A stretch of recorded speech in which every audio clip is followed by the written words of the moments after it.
హైడ్రాపై BJP నేతలు విమర్శలు గుప్పించారు. హైకోర్టు హైడ్రాపై మొట్టికాయలు వేసిందని, అవి హైడ్రాపై కాదు నేరుగా సీఎం రేవంత్ రెడ్డిపైనే అంటూ ఘాటు వ్యాఖ్యలు చేశారు.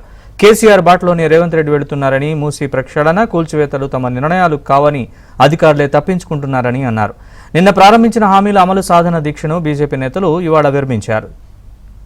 నిన్న కోర్టు ఒకవేళ సిగ్గుంటే ఇవి కలెక్టర్ అన్న మాటలు కాదవి, ఎంఆర్ఓ అన్న మాటలు కావవి, ఐపీఎస్ ఆఫీసర్ను ఐఏఎస్ ఆఫీసర్లు అన్న మాటలు కాదు. స్ట్రేట్గా ఈ హైడ్రా రేవంత్ రెడ్డి మదిలో పుట్టినటువంటి తనకి ఇష్టమైన పుత్రిక అని చెప్పుకుంటాడు. Brain child Revanth Reddy, brain child Hydraa. Revanth Reddy brain child Musi ప్రక్షాళన. కాబట్టి ఇవాళ ఆ రెండిట్లో అధికారులే రోజు ఒక స్టేట్మెంట్ ఇస్తున్నారు. ఈ కూల్చివేత నాకు సంబంధం లేదు, ఈ మూసి ప్రక్షాళన నా నిర్ణయం కాదు. ఏ అధికారిని అడిగినా కూడా తప్పించుకునే స్థాయికి వచ్చిందంటే అది ఎంత పేలవంగా, ఎంత ప్రజాక్షేత్రంలో ఏవగించబడుతుందో అర్థమవుతుంది. కాబట్టి హైకోర్టు వేసిన మొట్టకాయలు ఇవాళ ఆఫీసర్లు కాదు, నేరుగా రేవంత్ రెడ్డికి తగిలింది. కాబట్టి నిజంగానే కనుక నీకు నిజాయితీ ఉంటే, ప్రజల మీద ప్రేమ ఉంటే, చట్టం మీద నమ్మకం ఉంటే రాజీనామా చేయాలి. రాజీనామా చేయకుండా నువ్వు కొనసాగుతున్నావు అంటేనే నువ్వు చట్టం లెక్కలేదు నీకు. హైడ్రా నిన్న కోర్టు ఏదో శివాట్లు పెట్టినట్టు, అది ఆదివారం, శనివారం, ఆదివారం కూడా ఏమి ఆ 2 రోజుల్లోనే ఎందుకు కూల్చేస్తున్నారు? కోర్టు స్టేలు ఉన్నా కూడా మీరు కోర్టు ధిక్కారం చేస్తున్నారు. హైకోర్టు కూడా కూల్చేస్తారా? అనేక చివాట్లు రాష్ట్ర ప్రభుత్వానికి పెట్టింది కోర్టు. హైడ్రా అన్నది it is a mere extortion.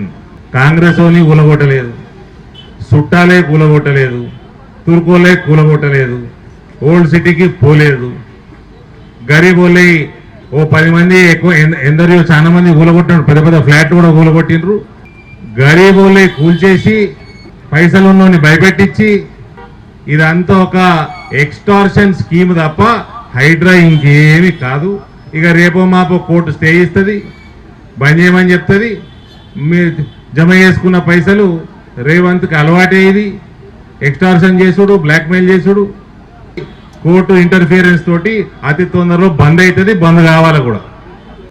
నేను ఒకటే అడుగుతా ఉన్నా, 49,000 కోట్లు 17,000కు తగ్గిస్తున్నాడు.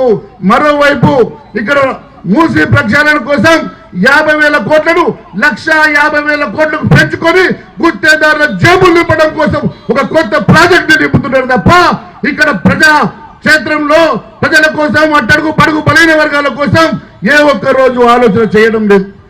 కేవలం మీరందరూ కలిసికట్టుగా ఈ రాష్ట్రాన్ని లూటి చేయడానికి, ఈ రాష్ట్రాన్ని దోచుకోవడానికి మాత్రమే తప్పుడు వాగ్దానాలతో ప్రభుత్వం ఎక్కారు. వీళ్ళకి కూలగొట్టిండ్రు, వాళ్ళకి కూలగొట్టిండ్రు, కానీ అవతల అక్కడ తుర్కోళ్ళకి కూలగొట్టలేదు, ఇక్కడ కొంతమంది నాయకులను, కాంగ్రెస్ నాయకులను కూలగొట్టలేదు. కూలగొడితే మన బీజేపీ కార్పొరేటర్ని కూలగొట్టి ధ్వంసం చేసింది. కానీ మీరు బీజేపీకి భయపడుతున్నారు.